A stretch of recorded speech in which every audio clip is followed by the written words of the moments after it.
Let's go back into court now. The jury is going to be watching surveillance video from inside the jail where Donna Adelson was housed, along with Drina Bernhardt, who was an informant who testified last week. And something that's really important about her testimony is she said that Donna wrote her a script and bribed her to then say those words to an investigator. So what the defense is going to highlight is what was actually happening inside of that jailhouse. Let's go in.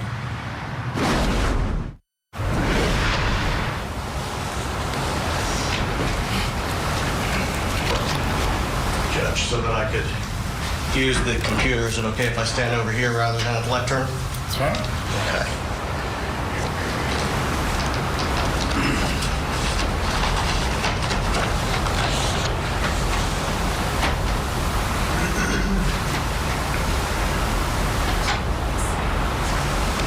So, Detective, initially in the video, do we see Miss Bernhardt or Miss Adelson? Yes, they are back towards the bunks. And do they walk towards the foreground of the video? At one point. Okay.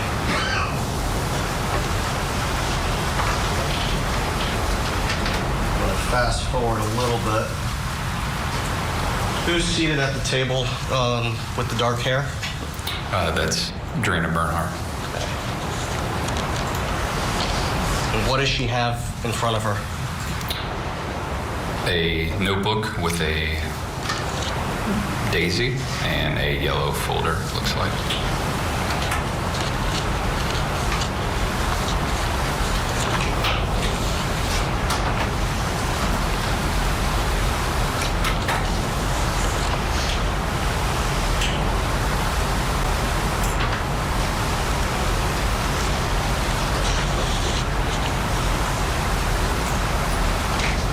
The video appear to show Miss Bernhardt putting a chair at the table towards the right? It does. Who's walking up now? Miss Adelson.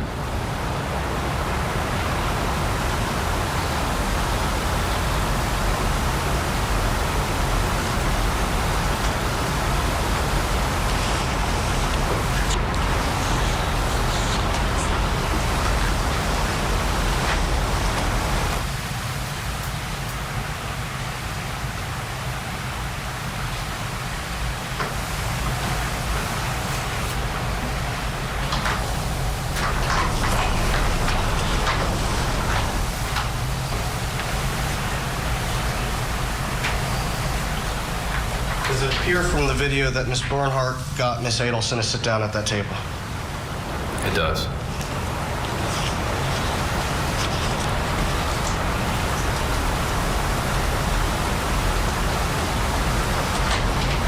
And they're engaged in conversation? Yes.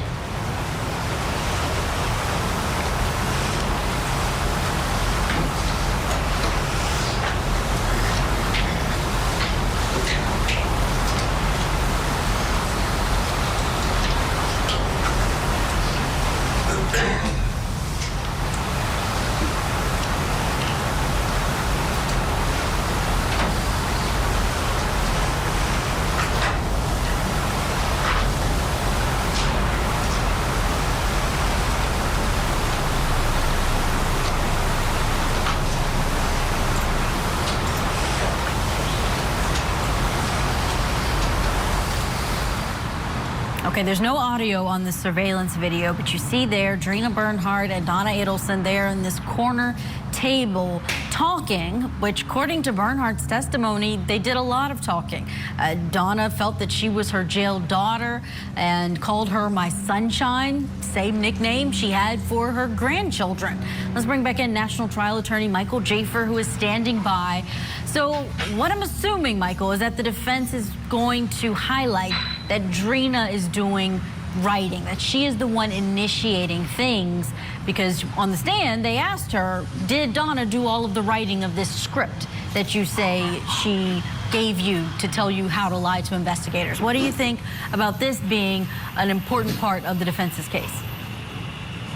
I think this is a good, important part of their case, because at the end of the day, like you said earlier, they don't have anything to prove. But in every defense case, you always have something to prove, right? They have to prove to this jury, because they're worried about things that are going through the jury's mind. They're worried that the jury might be polluted by the fact that her son was convicted. They might be polluted by the fact that they hate their mother-in-law, and so they have to prove something. They know they have to prove something, and they have to show that Donna is detached from this. And so this whole line, this thread with with Bernhardt and what the defense are trying to do, I think it's important. I think they have to show to the jury that this was a woman who was not a part of this before the fact. She was not a part of it after the fact. And when she was arrested, she had erratic behavior. She tried to flee to Vietnam, but at the end of the day, she did not do this. And this is evidence more indicative that she did not do it. So I think that's what they're trying to do here with this witness. Oh, yeah, certainly. We're going to watch more of that video. Let's get to our break, and when we come back, we will listen to more of this detective on the stand who is going to be showing information for the defense. We don't usually see someone who is part of the government testifying for the defense, but that's what's happening here. Stay with us.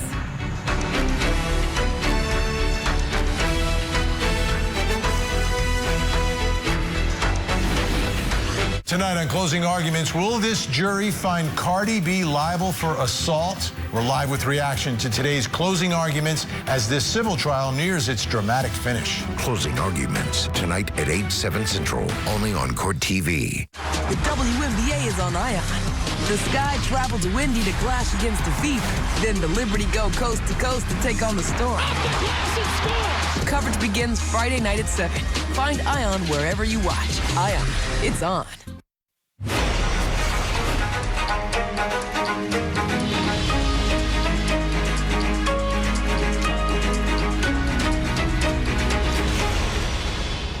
Court TV is in Tallahassee, Florida for the Matriarch Mastermind murder trial for Donna Adelson. We are watching together day 7.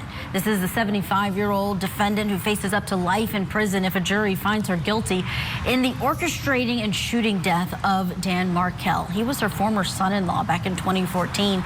And right now the jury is watching surveillance video from the Leon County Detention Center where Donna and a jailhouse informant were housed. And they're sitting there at a table with a notebook. Keep in mind, this is the, quote, jail daughter who prosecutors say Donna wrote a script of testimony for, asking her to lie about this case. Back to court we go.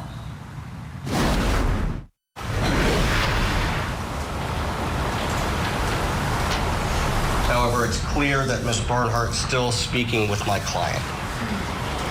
They seem to be engaged in conversation.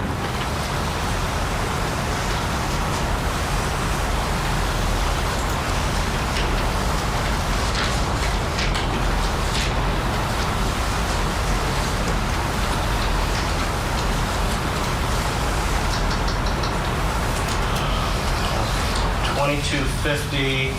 What do we see Ms. Bernhardt doing now? She placed 2 notebooks on the table.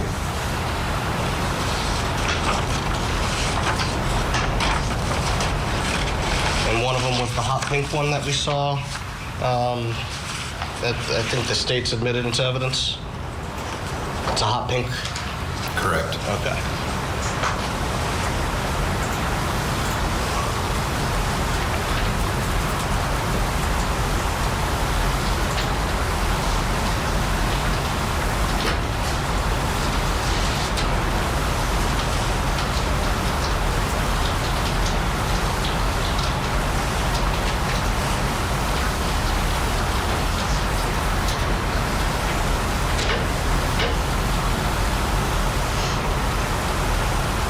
$41.24. What do we see now?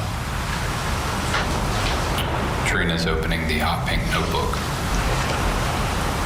Is she showing Mrs. Adelson something in that notebook? It appears so.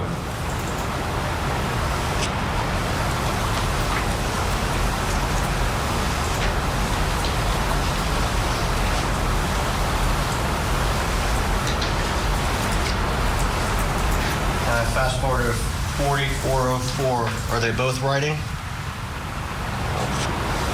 Yes.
Okay, again, there's no audio on this video that's being presented to jurors. They are getting to watch this on their own individual monitors. And our attention is on the bottom right-hand corner of this video, where you really can't even see Donna Adelson because she is seated outside of the camera's focus. But Drina Bernhardt is there. They've got their notebooks out and they are writing. Let's bring back in National Trial Attorney Michael Jafer as we continue to watch this. Michael, you have represented clients civilly, but also you've represented clients who were charged with crimes. And right now we're watching their movements inside of jail. Do inmates think about that their movements could be recorded and turned over in their trial? You would be shocked at how little they think about their movements in trial in a jailhouse. But one thing I can tell you about all inmates is they know that they are used and manipulated a lot by other inmates. This is something that's rampant in jail culture, and so it wouldn't shock me if what she's saying is true. But at the end of the day, the movements right now, it's a very, very, very disgusting life that you live as an inmate, and this is exactly what the life is like. This is a tame version of what life is like. I was remarking how clean that jail looked in this video, and that was the first thing that my mind went to when I was watching it. So they are, sometimes they're aware of the fact that they're being recorded. A lot of times they're not.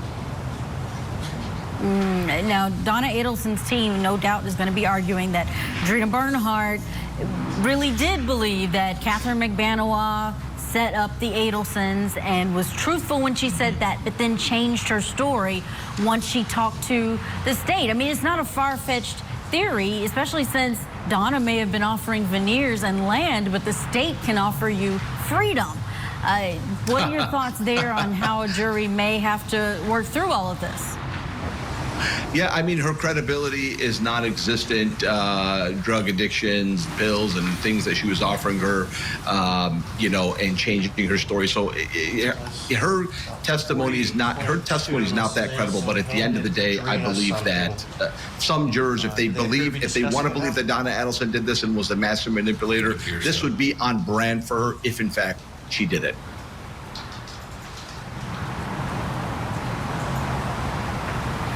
All right, I think they were asking about something being handed to the inmate, and Donna Adelson perhaps being the one to hand her something. The conversation is continuing, and eventually Donna's going to get up and return to the table. But they want to show, no doubt, Michael, that they work together on this, that it's not just Donna coming up with a script and giving it to Drina. We don't know that that's what they're writing, but I would imagine that's the insinuation they want the jury to take away from this, because this script is huge. I mean, on Friday, it was some of the biggest information because they even brought in a handwriting expert, the state did, to say, yes, Donna Adelson wrote this script for Drina Bernhardt, telling her, this is what I want you to say to investigators. Let me tell you my thoughts on this. If the jury believed that that actually happened, that Donna Adelson did that, she's going to get convicted point blank, no question, if the jury believes that, if they buy that. So this is a big fundamental point of this case for the defense. The defense in their closing arguments are going to come up and say, what did she have to gain? She was surreptitiously recorded before she was ever arrested, and she never, ever, ever, ever said that she had anything to do with it, because she had nothing to do with it. You're telling us that she was arrested, she was in jail, and she started with her own handwriting, writing stuff up. This is a big piece of the case. Let's see what happens. And that could explain why they are spending so much of their defense case trying to dispute it. Michael Jafer, thank you for all of your analysis this hour. We're going to slip in our break. We'll have more of this testimony from the Matriarch Mastermind murder trial and that surveillance video, plus updates out of California in the civil case against rapper Cardi B. Thanks for being with us.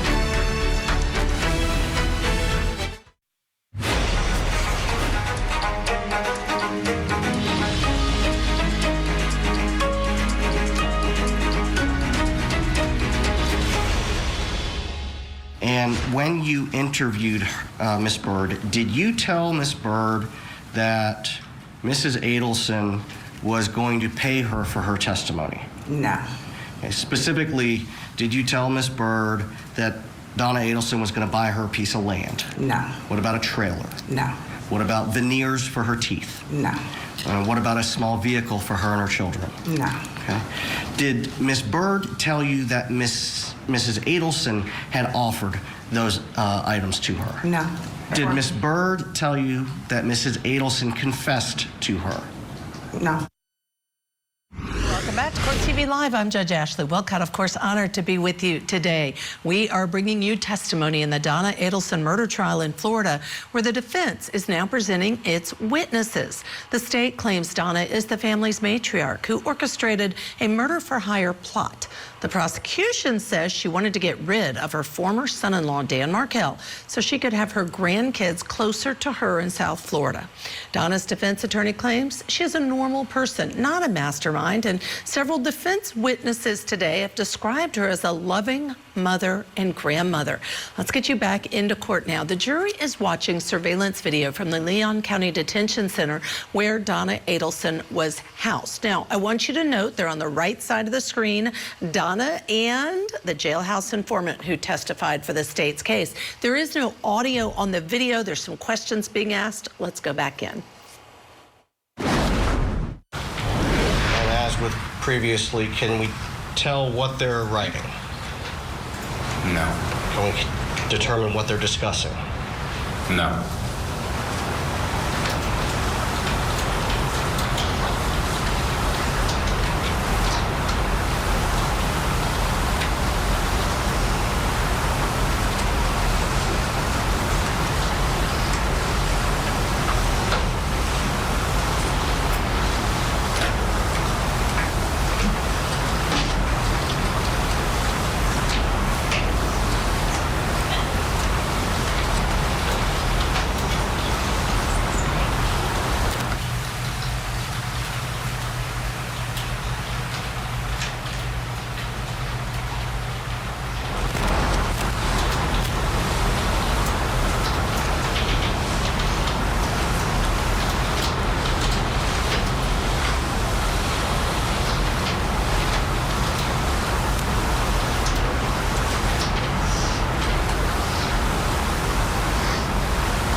Now we're at 1 hour, 1 minute and 22 seconds. Can you tell the jury what's going on here?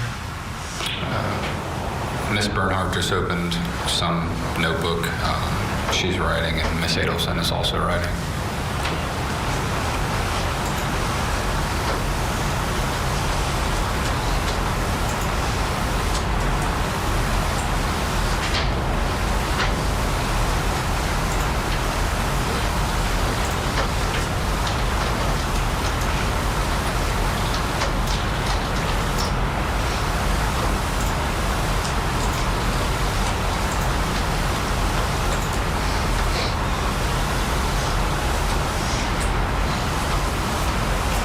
Detective, from your previous review of this surveillance video, does the same behavior continue where they're both writing and discussing things between now and the end of the video?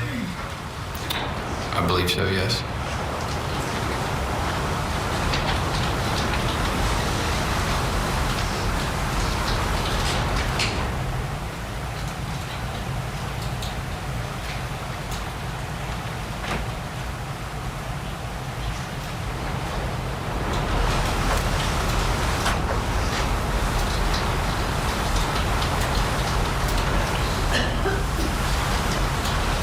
Can we get the lights, please?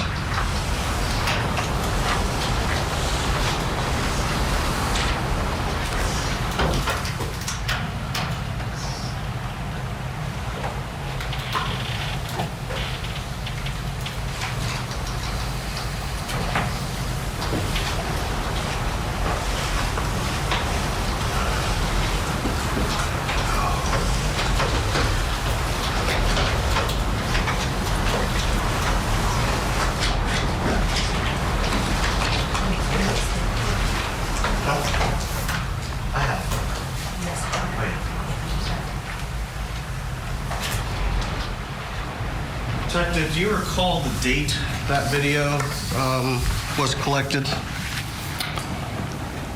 I'm sorry, it's a poorly worded question. Do you recall the date that video was taken? I believe it was December 19th. Okay. So the day before Ms. Adelson met with the state attorney's office. I'm sorry, Ms. Bernhardt. Thank you. Correct. Just a moment, Your Honor.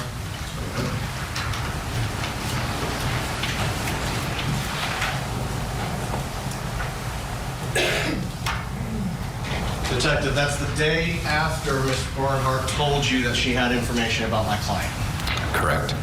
Nothing further? Cross-exam. You can almost hear a mic drop at the end of that, and I want to discuss it now with our guest for the hour, criminal defense attorney John Day. John, I think it's compelling because we know that Drina Bernhardt testified for the state and said that this was a script saying what she was supposed to say about Donna Adelson that Donna Adelson wrote. But now when you watch them, there's two notebooks. They're both writing things. They're conferring. They're talking. And all of this happened, we just learned, the very day before Drina met with the state to make a deal. What are your thoughts? Well, my thoughts are that the defense is hoping that the jury will see this in a very skeptical way. They'll say that the witnesses got some kind of a benefit or getting some kind of a benefit for their testimony. That's going to cloud their testimony. The defense wants the jury to think that this is a manufactured effort on the part of the prosecution. They shouldn't believe it. I mean, it's a tough one to sell to a jury. I mean, the prosecution does have these statements from these essential jailhouse informants who are saying, here's the script. Donna had this plan. It fits in with the prosecution theme that she is the mastermind. But of course, at the end of the day, you have to remember that the defense lawyers certainly told her, you're going to be on video. There are going to be people in there who are looking to cut deals. Anything you say to anybody in the jail while you're in there awaiting trial could come back to haunt you. So we may see that playing out here. You know, John, I have to ask you about that because I know you're an excellent criminal defense attorney and I know you tell your clients that. But why is it you see people in jail repeatedly talking on the phone and confessing things or saying things that they shouldn't? And that happened between Donna and Charlie when she was speaking to him and he was in jail. Or they're on video in spite of what you tell them. Why is it that they seem to, including Donna, still do things that you think, wow, this could hurt you? Why are you doing this? Yeah, you know what? It's human nature, Judge. The fact is that people sitting in jail are isolated. They're in a bubble, literally. They're isolated from the rest of the world. You can be the best defense lawyer in the world, and you can sit down with your incarcerated client and say everything you do is going to be scrutinized, but that doesn't always stick with the clients. Another case we can remember this happening was the Casey Anthony case, where there was lots of video of her having conversations with family members that theoretically came back to haunt her, although, of course, she didn't get convicted in that one. But we've seen this at play, and we've seen this in cases, high-profile cases, where the defense lawyers have spent lots of time talking to their clients, warning them, admonishing them, telling them what could happen if they have conversations. But you know what? At the end of the day, it's human nature. You're locked up. You have nothing else going on. You're talking to the people around you. And sometimes that message just doesn't stick. Yeah, you're right. And maybe you think, well, even if they're being videoed or I'm being videoed, they don't hear what I'm saying, which was true in this video, but it can still be used against